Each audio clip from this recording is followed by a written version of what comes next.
Bonjour à tout le monde. Moi, je vous souhaite la bienvenue, hein. Et on va attendre juste quelques minutes pour qu'on soit un peu plus nombreux. Donc, si vous voulez aller aux toilettes, boire un peu de l'eau, faire un petit café, là, c'est les moments. On va attendre jusqu'à peut-être 9h05 pour qu'on soit plus nombreux et qu'on puisse commencer. Ce qui est surtout on va parler aussi des champs culturels, des choses comme ça. Voilà. Et c'est pour ça que c'est bien qu'on soit plus nombreux. Et si vous voulez profiter déjà, vous pouvez tout à fait faire comme Raphaël et écrire sur les chats un petit bonjour. Comme ça sera fait et je peux contrôler votre présence. Je vous remercie. J'ai dit à bientôt parce que euh, je veux remplir mon verre d'eau aussi.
Voilà, voilà, on est des retours.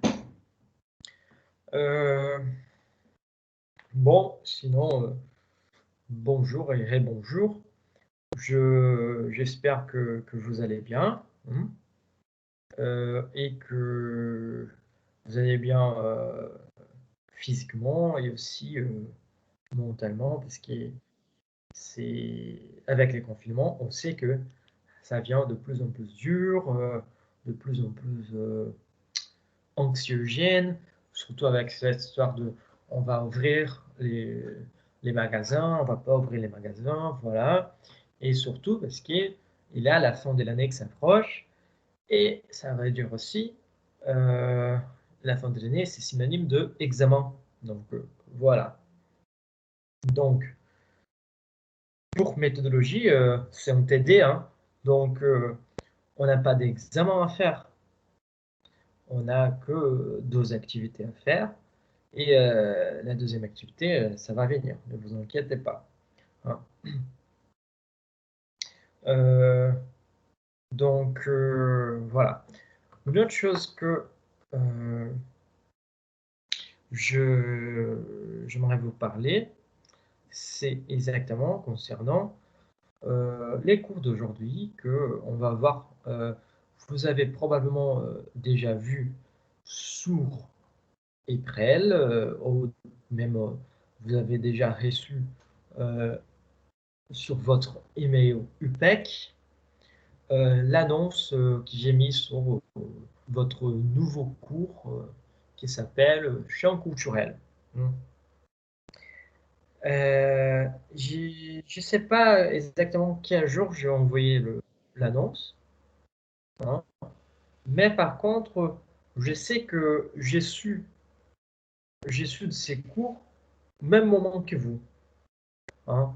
Ça veut dire que si j'avais vous envoyé les messages les, les 15 novembre ou les 16 novembre, c'était en quelque chose comme ça, c'est parce que moi j'ai appris qu'on avait ces cours aussi les 15 et les 16 novembre.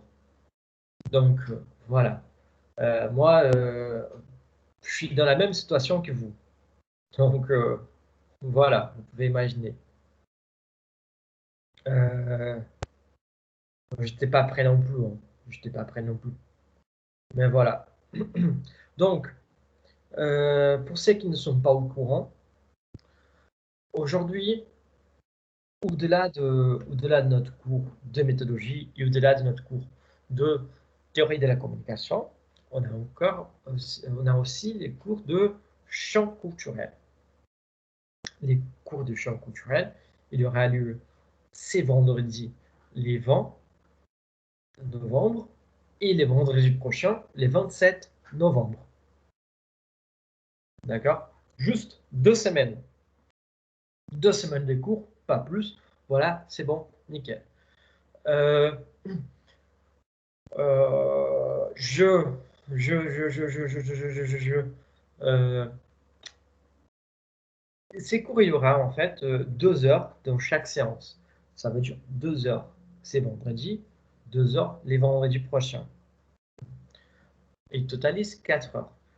Ces cours, il était déjà prévu, j'ai appris qu'il était déjà prévu dans votre maquette. Donc, c'est juste nous qu'on ne les savait pas. Voilà. Mais dans votre maquette, il était déjà prévu. Donc, voilà.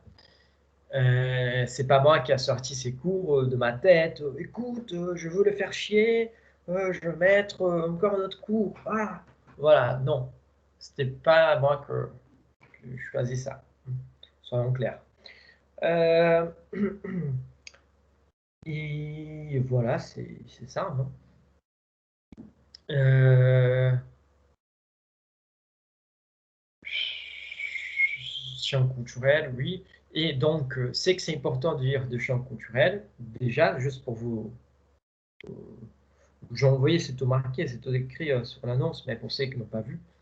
Voilà, c'est en CM, donc il y aura un examen à la fin. Euh, je ne sais pas exactement comment on va faire. On ne sait toujours pas, d'accord, comment les examens vont se passer. On ne sait toujours pas, d'accord. Donc, je ne sais pas si on va faire en présentiel, je ne sais pas si on va faire à distance.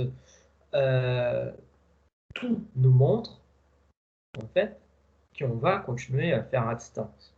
Parce que ça va être trop compliqué pour les universités de se planifier euh, jusqu'à la fin de l'année pour faire plein des examens tous ensemble, vous voyez. Donc c'est une logistique très compliquée et selon mon analyse, c'est l'analyse que moi j'ai fait, hein, euh, on va pas avoir de cours présentiels, d'examen présentiel. Parce que le problème logistique seront énormes. Voilà, juste pour ça. Euh, bon, à part cela, je sais pas exactement comment on va faire l'examen 2 en fonction de cela, hein. À part l'examen des champs culturels. Donc voilà. Mais probablement, il sera un questionnaire comme on avait fait pour théorie de la communication.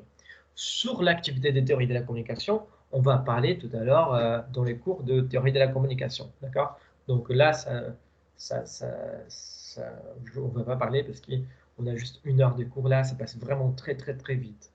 D'accord? Donc voilà.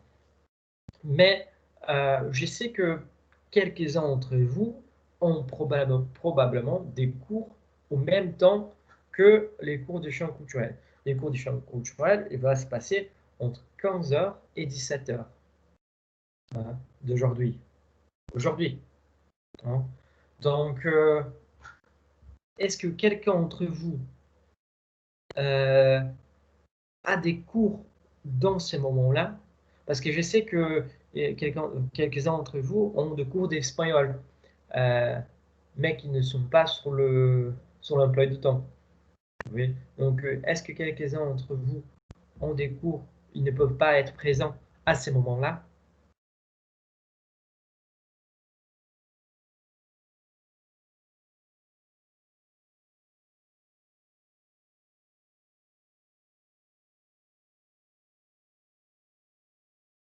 Bon, je pense que donc tout le monde qui est ici présent peut participer de cours de chant culturel. Euh, c'est c'est- cet après-midi.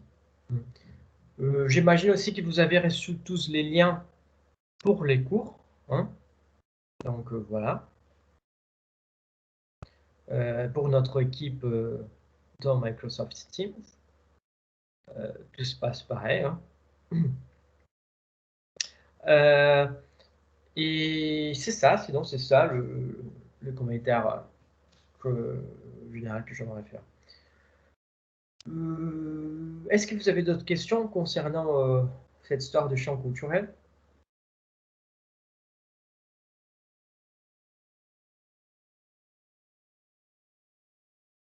Bon. Bon, si vous avez des questions, il ne faut pas hésiter. Hein. Donc voilà. Euh, on peut alors commencer à parler de méthodologie. Euh, J'avoue qu'aujourd'hui, vous allez voir que il y a, j'ai eu pas mal de soucis. Hein. Euh, En fait, aujourd'hui, mon ordi, il veut pas vraiment bosser. Je vais juste effacer parce que je viens de voir.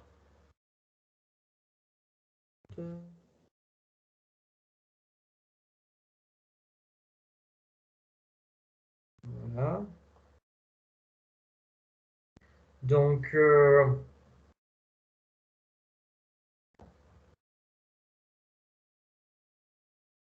j'efface. Ah, c'est bien. Bon.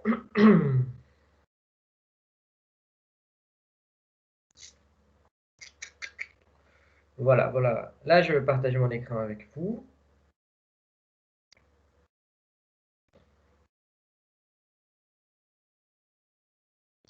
Voilà. Donc, avant de entrer dans les sommaires, hein, nous allons travailler avec la liste des tableaux. Oh, la liste des tableaux et la liste des figures, on a déjà vu. On a déjà vu. Hein. Euh, on a vu que liste des tableaux et liste des figures suit les deux les mêmes schémas hein, pour faire de façon automatique et que ça peut vraiment, vraiment vous être très utile au niveau de la mise en page. Hein. On avait vu euh, par exemple, des spécificités, c'est que j'ai appris les noms de ces tableaux, c'est la scène. Hein. Donc voilà. Euh, là, on avait vu que, par exemple, à chaque image, à chaque tableau qu'on met, et à chaque graphique, on n'a pas fait des graphiques, mais voilà, euh, on doit mettre une légende qui est en haut, qui est positionnée toujours en haut, qui cette légende doit être numérotée, figure 1, 2, 3, 4, 5, voilà. On voit les tableaux qui doivent être aussi numérotés.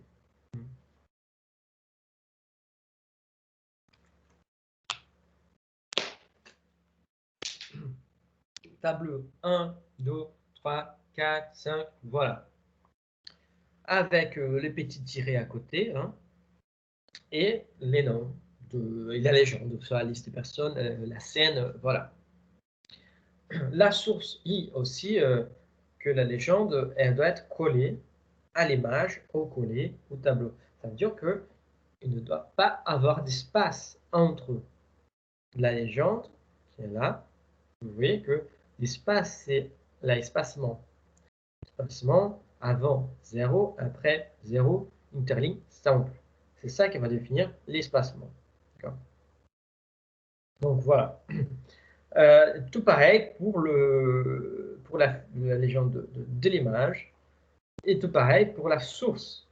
Entre la source, vous allez voir que paragraphe, aussi, espacement 0, 0, simple. Vous allez voir ici,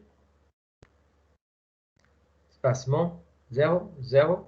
Là, j'ai mis interligne 1,5 parce que c'est la ligne que suit en bas. Oui, et de toute façon, on commence le texte ici en bas. Vous allez voir que, en fait, mon fichier, il est complètement craqué. J'ai décidé de garder mon fichier pourri. C'est les fichiers qu'on était en train de travailler depuis le début du courant. Mais j'ai décidé de garder ces fichiers pourris pour vous montrer aussi que ça, c'est un problème qui peut arriver. On va voir que n'importe qui peut avoir et qu'il n'y a pas forcément de solution. Mais voilà. On va voir quel est ce problème après. Bon. Pour l'instant, ça ne va rien changer pour notre travail. Donc,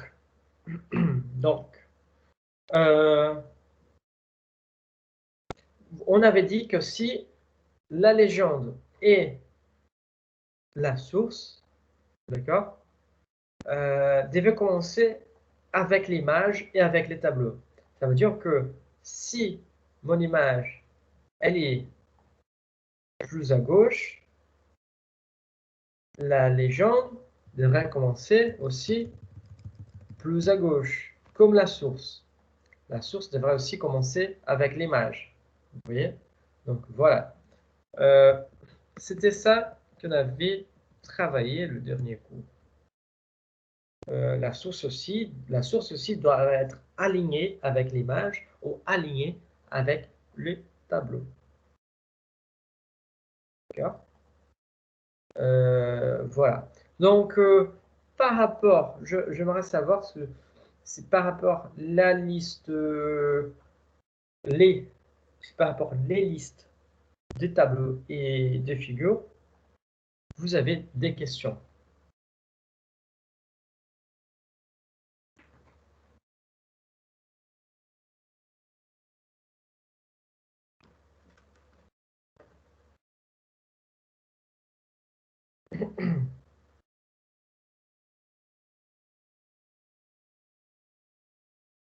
Non?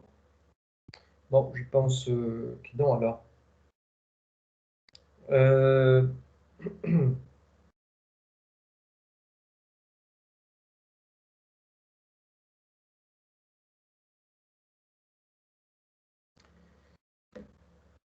Bon, je pense que là, c'est bon. Alors, vous n'avez pas de questions, pas de doutes.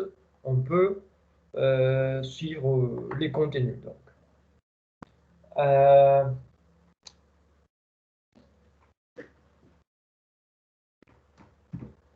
donc voilà.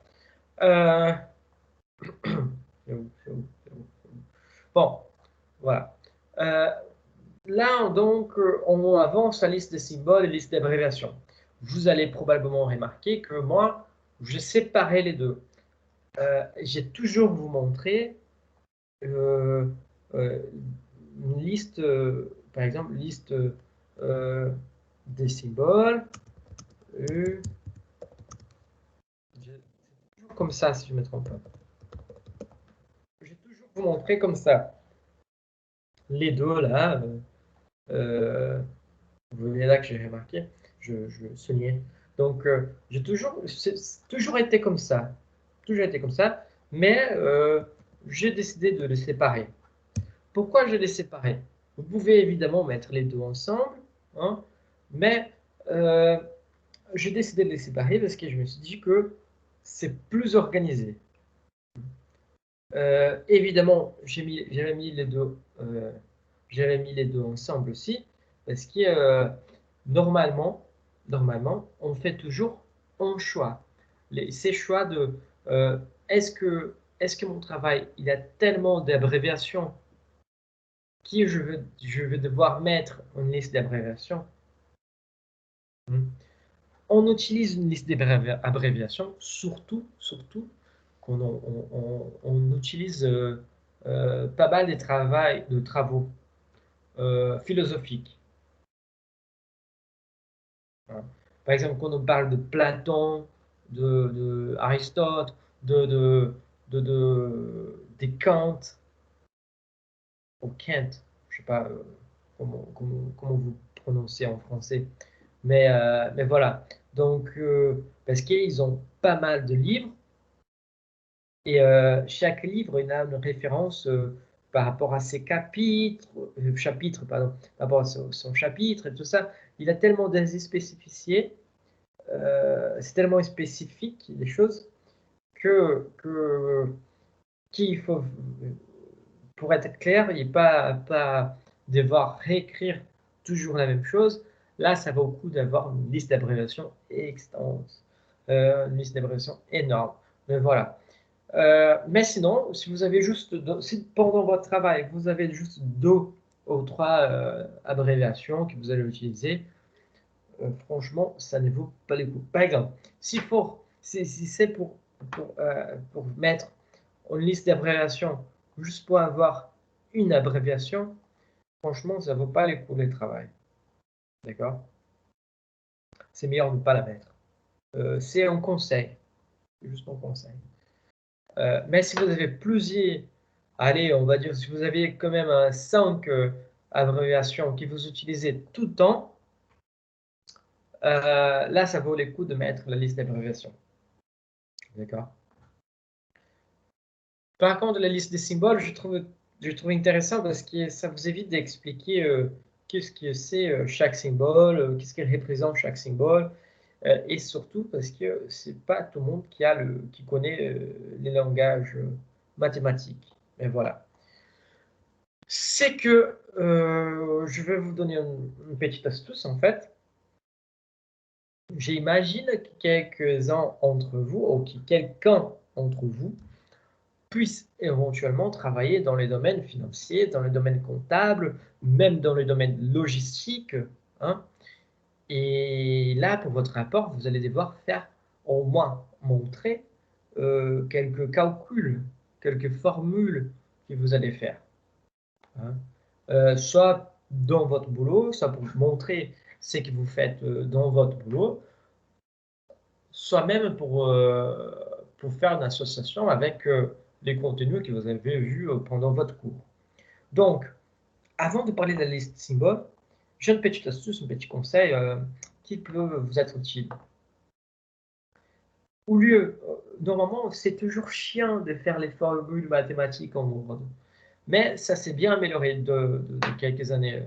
Après quelques années, depuis quelques années, ça s'est bien amélioré au niveau de logiciel. Donc, comment on peut faire pour insérer des formules mathématiques de façon simple, facile, efficace et propre, hein? C'est ça que c'est important, et propre. Donc, on vient où on... Pardon, ça a commencé tôt aujourd'hui, hein. Bon, on vient ici sur le où on veut mettre notre formule, on veut insérer notre formule, et on va exactement sur l'onglet Insertion, hein. Sur cet onglet-là, on passe alors à les côtés ici, hein, vous voyez, symbole, donc voilà, là, on va cliquer dessus, et on va en équation. Et c'est ça que c'est cool, parce que quand on va en équation, vous voyez que ça va ouvrir, en fait, il faut aller la flèche. Hein. Ça va ouvrir une série d'équations déjà sont prédéfinies, c'est là, hein, mais vous pouvez évidemment insérer une nouvelle équation, autre équation sur Office, vous voyez, ça commence à être cool, hein. Distribution, limite, voilà, vous connaissez tous ces genres d'équations. Hein. Vous pouvez même faire une équation manuscrite, mais moi,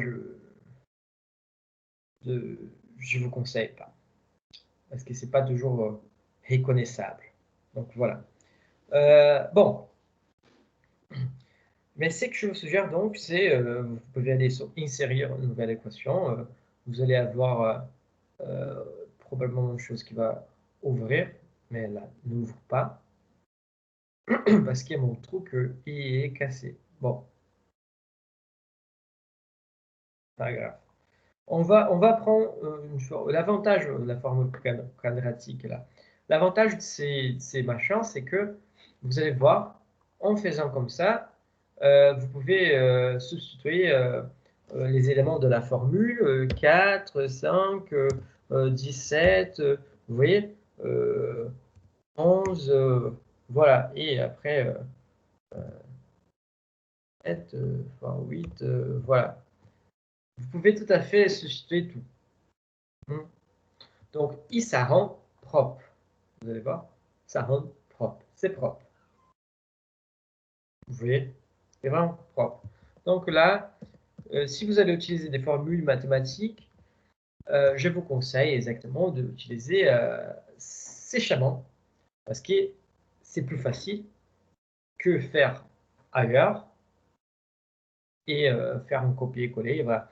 Pour que vous puissiez imaginer avant, comment on faisait avant. Avant, on faisait des formules sur soit sur les papiers et après on prenait une photo, on faisait copier-coller, soit on faisait sur de logiciels graphiques. Ça veut dire qu'il fallait dessiner les machins. Par exemple, on allait sur les Paint, par exemple, Microsoft Paint, et, euh, et, et là, on allait dessiner la formule. Donc, c'était chiant. Et avec ça, que ça marche assez bien, euh, c'est beaucoup plus intéressant. Surtout que, je ne sais pas si vous avez remarqué, mais à partir du moment que j'ai mis une équation, ça peut être n'importe quelle équation, il y a ce nouvel onglet qui ouvre, qui c'est exactement conception. Et ça, c'est très intéressant parce que là, vous avez énormément de possibilités d'échanger votre formule. Vous avez des accentuations que vous pouvez mettre, des grands opérateurs, sommation, vous voyez, c'est énorme. Moi, je kiffe. Je kiffe. Je kiffe. Je kiffe. Voilà. Euh, Intégral, radical, notation, fraction, voilà. Je kiffe. Je kiffe. Ah, ça s'appelle delta aussi pour vous. Ouais, c'est cool. Donc, voilà. Je kiffe. Hmm. Bon. J'adore la mathématique. J'adore. Mais voilà. Donc, c'est ça que je voulais juste donner une petite astuce. Hein. Et là, on peut donc parler de notre liste de symboles et liste d'abréviations qu'on va travailler. La liste des symboles et liste d'abréviations, vous allez voir qu'ils sont aussi des éléments prétextuels. Hein.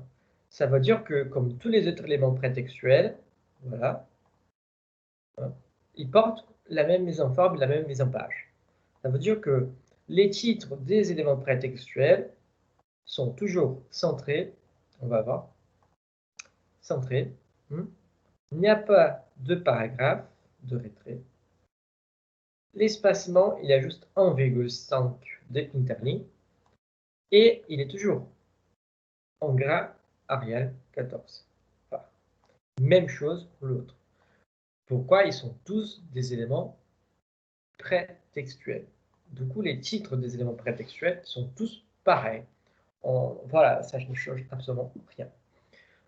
Par contre, quand on va commencer à faire, d'accord, je vais refaire là, les deltas. Hein. Et je vais essayer. Par contre, quand on va le faire, hein, c'est un symbole. Vous voyez que là, c'est pas une équation que je veux mettre, c'est un symbole. Donc, je vais utiliser là parce que c'est propre, sinon vous pouvez venir ici, vous allez voir plusieurs. Et moi, j'ai choisi l'opérateur mathématique, je vais insérer les deltas, voilà. Insérer, pas fermer, voilà, il est là. Donc, la différence, c'est que, contrairement à la liste des figures et la liste des tableaux, qui que nous pouvons faire de façon automatique. Hein. Là, par contre, on ne peut pas faire de façon automatique. Mais aussi, on ne peut pas faire n'importe comment. Hein. Là, vous allez voir, on va voir si... Voilà, là, on a Arial, Gras 14. C'est pas de tout ça, on veut Arial 12. Les paragraphes, il maintient 1,5 centré, il n'est pas centré. Hein. Bon, on va voir. On va voir que là, c'est aligné à gauche. Pouf. Si c'est aligné à gauche, c'est bon. Voilà. Donc, on voit que est aligné à gauche. Il n'y a pas de hiérarchie. Voilà. Il n'y a pas de paragraphe. 0, 0, aucun. Et l'espacement, avant, il n'y a aucun. Après, il n'y a aucun. Il a juste les interlignes de 1,5. C'est tout. Aligné à gauche, évidemment. Donc, comment on fait? Hein? Il faut savoir que les symboles, il va occuper les premiers espaces de la ligne. Notre marge, elle est bien là. Donc, va occuper les premiers espaces de la ligne. Et la dernière lettre du mot, la dernière lettre de la description, doit occuper alors les derniers espaces de la ligne. Ça veut dire que, pour vous expliquer, je vais écrire. Et de la façon plus simple que vous pouvez faire aussi, hein, je vais écrire delta. Donc, on sait que delta, il doit être à la fin de la ligne. Donc, je mets juste des points. Ça, c'est la façon classique. Hein. Comme on n'a pas notre façon automatique de faire, c'est la seule façon qu'on peut faire. Heureusement qu'on n'a pas cette symbole ni d'abréviation normalement dans notre travail académique. Hein. Sinon, ça allait être chaud. Bon, vous voyez que là, en fait, c'est pas la bonne mise en forme, c'est la bonne mise en forme, pas la bonne mise en page. Hein. Vous voyez que, par exemple, notre A, notre petit A, il est descendu. Donc, c'est pas ça que je veux, parce que la dernière lettre de symbole, de l'explication de la description, doit occuper la dernière place de la ligne. Donc, c'est juste effacer, hein, supprimer, hein, on supprime. Voilà, et il revient. C'est tout bête, c'est tout court comme ça. Donc, c'est ridicule, ridicule. Par contre, il y a une organisation interne. Donc, vous allez voir que j'ai mis d'abord delta et après les pi. Pourquoi j'ai fait ces choix-là? Parce qu'en fait, delta, il vient en premier, parce qu'il commence avec les D. Et le pi, il vient après, parce qu'il commence avec le P. Ça veut dire qu'il y a un ordre alphabétique. Donc, la liste des symboles. La liste des symboles et... Ça vient, ça vient. La liste des symboles et la liste d'abréviations, les deux doivent suivre l'ordre alphabétique. Voilà. Et c'est tout bête, hein, mais ça marche tout pareil pour la liste d'abréviations. Première lettre, premier espace, dernière lettre, dernier espace. La preuve, si j'ajoute un petit point, il descend. Voilà. Vous voyez? Avec un petit détail, juste que chaque lettre qui compose l'abréviation, hein, doit être en majuscule. Donc S de société, le N de national, les C d'échiement et les F de français. Voilà. Vous voyez, c'est pas les F de faire, c'est les F de français. Ben voilà. Et c'est comme ça qu'on fait la liste de symboles et la liste d'abréviations. Simple, bête, mais malheureusement de façon manuelle. Il n'y a pas de façon automatique pour cela. Donc, est-ce que vous avez des questions par rapport à ça?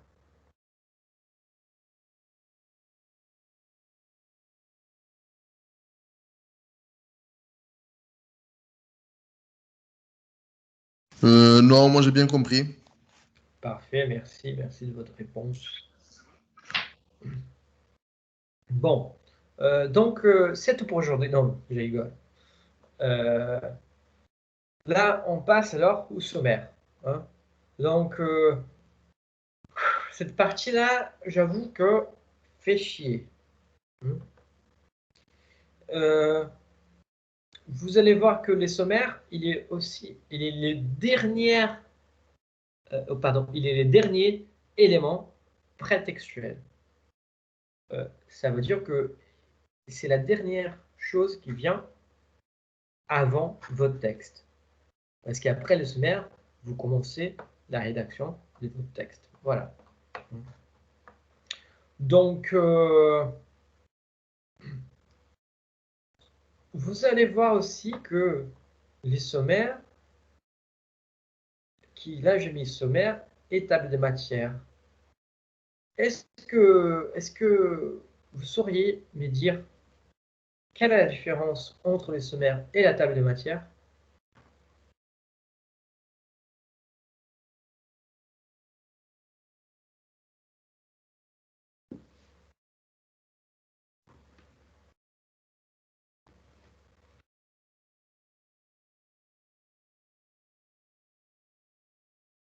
Allez, essayez, essayez.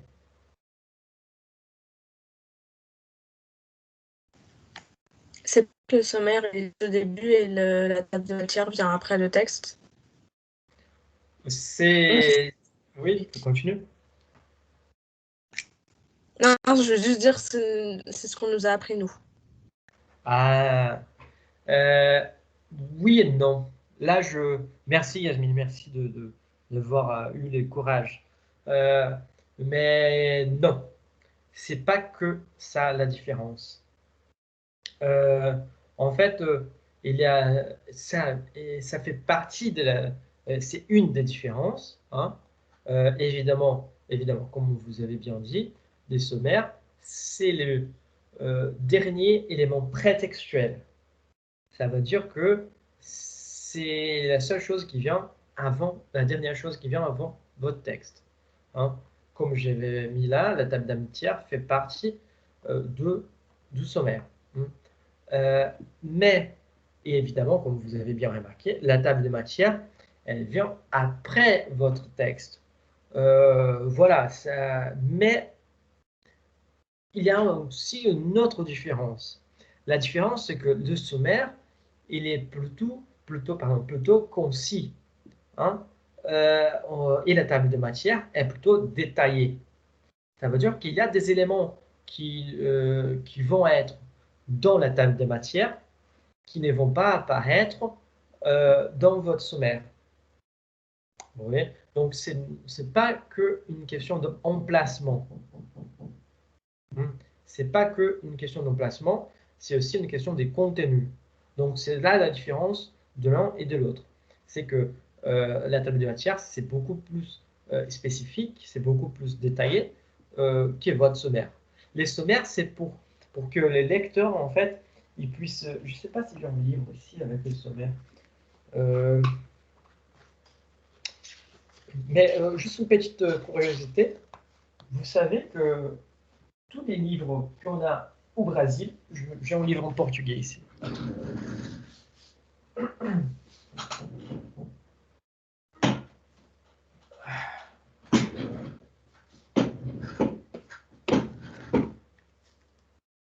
tous les livres au Brésil, en fait, on n'a pas de distinction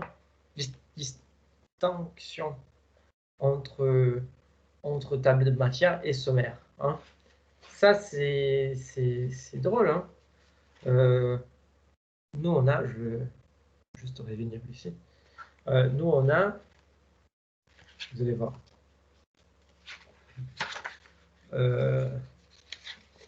on a les machins ici, la page, voilà. La page des gardes qui, et en fait, il est un autographe, donc voilà. Après, les informations du livre, voilà. Mais notre sommaire, en fait, vous allez voir, je sais pas si vous arrivez à voir, mais c'est écrit en portugais, évidemment, sumário. Donc là, il est bien détaillé, hein, il a toutes les informations, voilà. Et en fait, notre sommaire, c'est en effet, oui, c'est tout détaillé, voilà. C'est en effet votre table de matière. Et à la fin du livre, on n'a pas de table de matière. Ça, c'est assez drôle. Voilà. Il finit, par exemple, il finit avec les références bibliographiques. Donc, pas de table de matière. Voilà.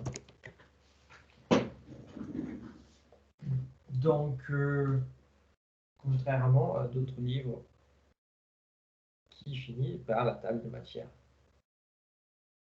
Voilà. Comme celui-là que vous allez voir. Là, ce sont les références bibliographiques, la fin des références bibliographiques et la page suivante.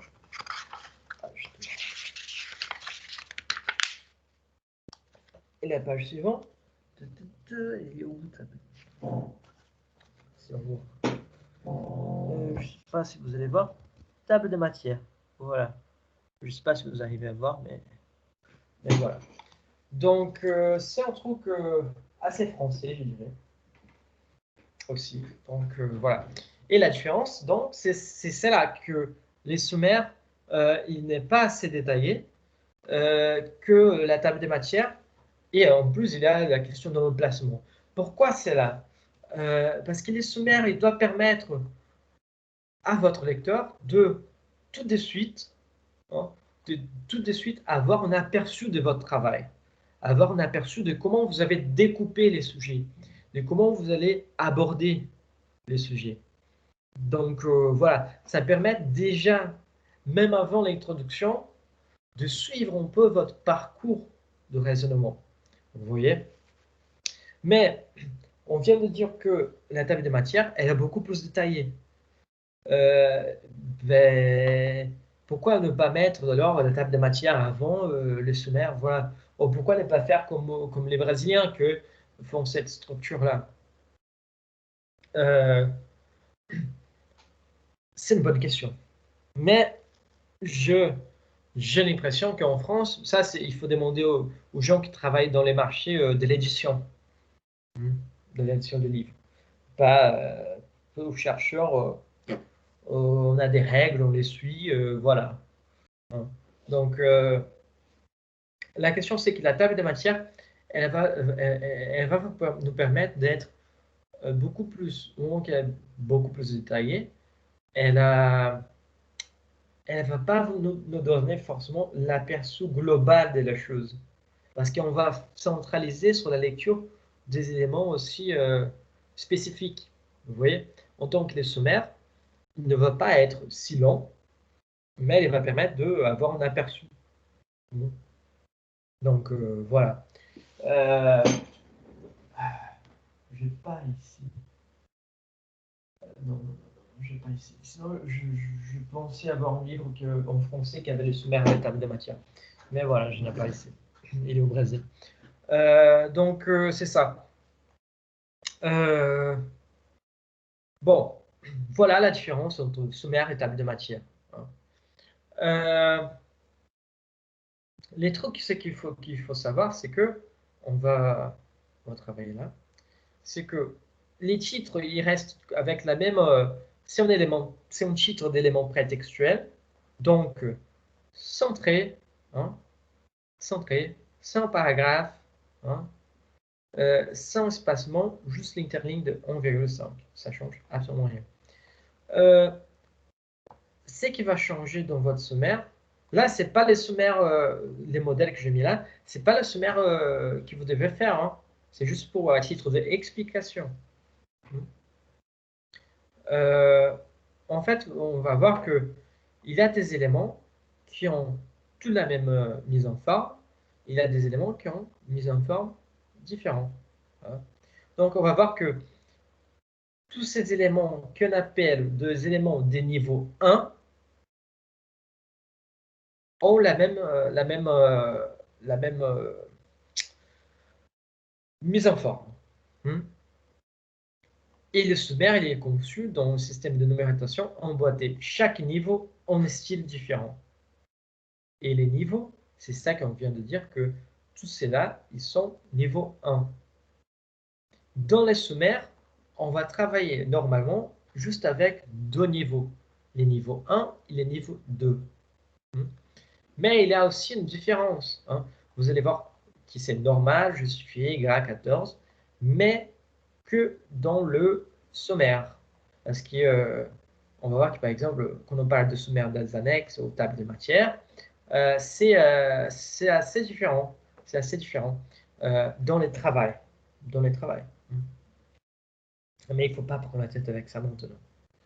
Bon, normal, justifié, Y14, voilà. On va retomber sur ça tout de suite. Après quelques minutes. Donc, ce qu'il faut prétenir, c'est que quand on parle des éléments, des numérations, comment j'écris là? Numérotation emboîtée, hein, on parle de... il y a mon voisin qui a pris une perceuse. Donc, voilà.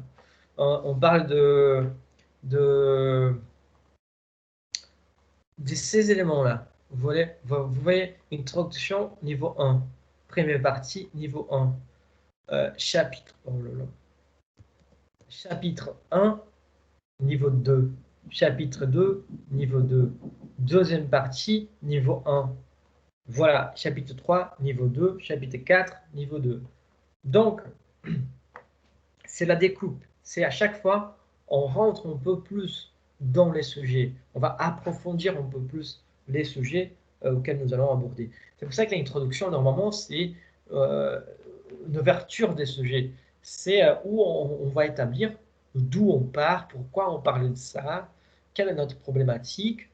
Et la première partie, on commence à aborder notre problématique, les secteurs, par exemple. On peut parler un peu plus de secteur, de l'activité de ce secteur. Voilà, on commence à découper les sujets. Hein.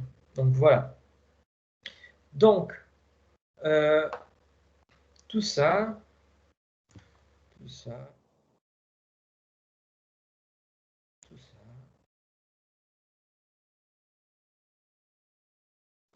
tout cela sont des éléments des niveaux 1. D'accord? Mais vous avez probablement déjà remarqué qu'ils ont des mises en page et mises en forme différentes. Parce que introduction, conclusion, référence bibliographique, table des matières, sommaire des annexes, annexe A, B, C, n'ont pas de numéros. Ils n'ont pas des numéros. Ils ne sont pas numérotés. Donc voilà. En tant que la première partie, la deuxième partie, ils ont des numéros. Mais ils sont encore aussi de niveau 1. Voilà. Donc, ça, c'est ce qu'on appelle des niveaux 2.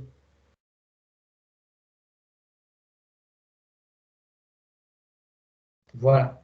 Donc, normalement, vous allez construire votre sommaire avec des niveaux jusqu'au niveau 2.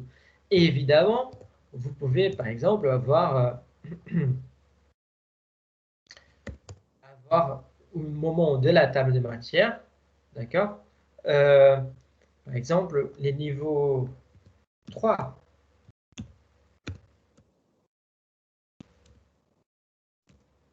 Oh, je vais écrire les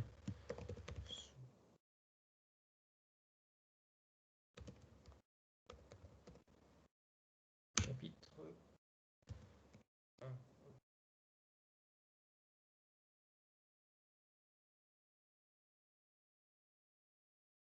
Voilà.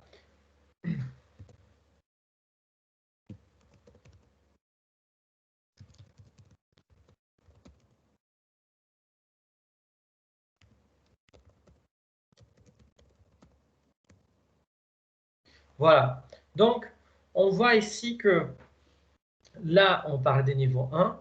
Là, on parle des niveaux 1. Là, on parle des niveaux 2.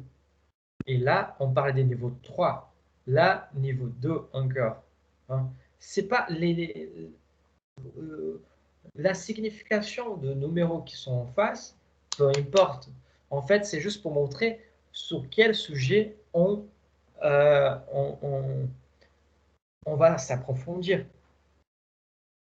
Hein. On va parler plus, on va être plus précis, on va entrer plus en détail, voilà. Et on voit, par exemple, c'est drôle entre guillemets, parce que c'est au niveau de la mise en page, de la mise en forme, ça va nous faire trop chier, vous allez voir. Hein.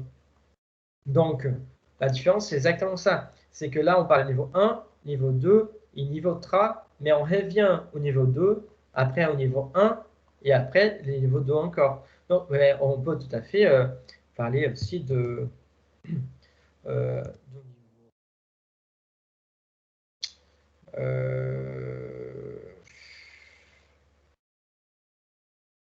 J'ai pas fait.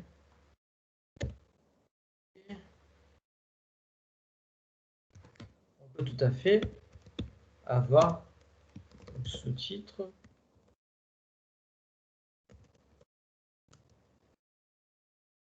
Mais vous voyez, voilà, chapitre 2, oui.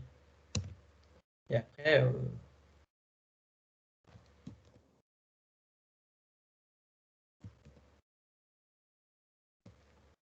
attends, je fais des bêtises.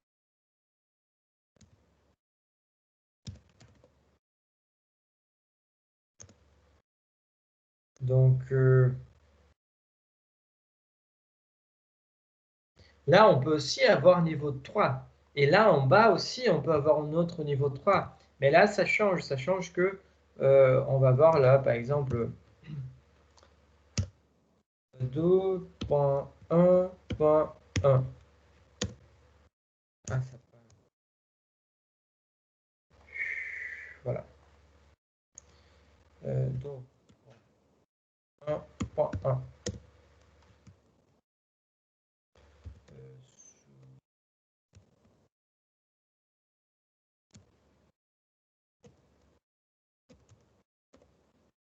Donc, en couleur, c'est plus facile de.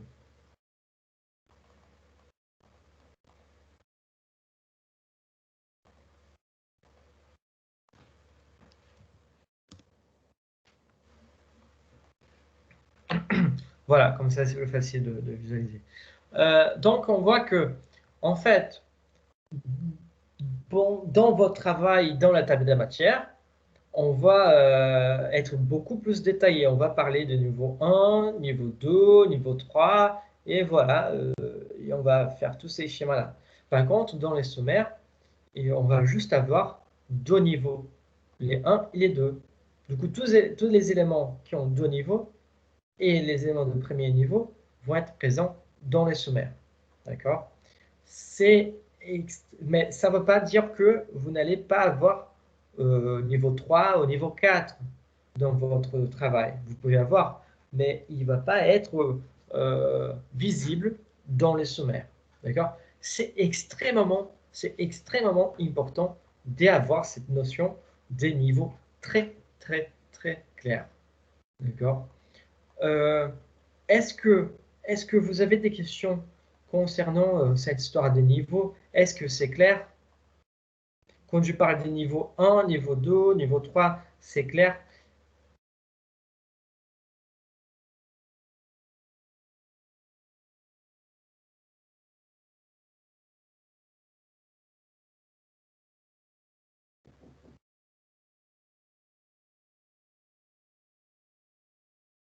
Bon, je vais prendre ça comme pour oui, alors. C'est clair. Euh, bon, il faut vraiment avoir ça en tête parce que chaque niveau, hein, niveau 1, niveau 2, niveau 3, niveau 4, chaque niveau va avoir un style différent. Ça veut dire qu'il va avoir une mise en forme différente. Hein.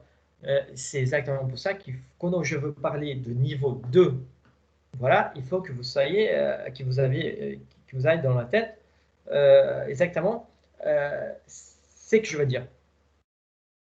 C'est pour ça que quand on parle de sommaire de table de matière, il faut vraiment avoir la compréhension de ce que ça veut dire niveau 1, niveau 2, niveau 3. Voilà. La différence, donc, table de matière et sommaire, c'est celle-là. Le cours prochain, on va avoir, on va faire la formatation, la mise en forme et la mise en page exactement. Ça, c'est pas la mise en forme, la mise en page. Hein. C'est juste pour vous expliquer les machins de titres, sous-titres, voilà. Et des niveaux. C'est tout. Mais vous allez voir que c'est un peu la galère, c'est un peu chiant. Mais tout va bien se passer. Bon. Dans ces cas-là,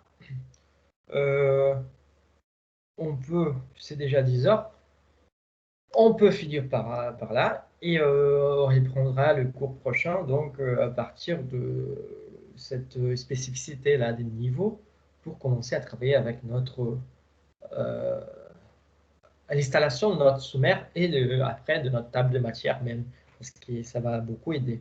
Hein. Donc voilà. Bon, je vous remercie d'être venu, d'être présent. Et je vous dis à plus tard parce que nous aurons aussi le cours de théorie de la communication et après notre cours de champ culturel. Hein. N'oubliez pas. Bon, merci Merci à beaucoup. vous, monsieur. À plus tard et bonne journée. À plus tard, monsieur. Bonne journée. Bonne journée. À tout à l'heure. Merci. À tout à l'heure. Bonne journée.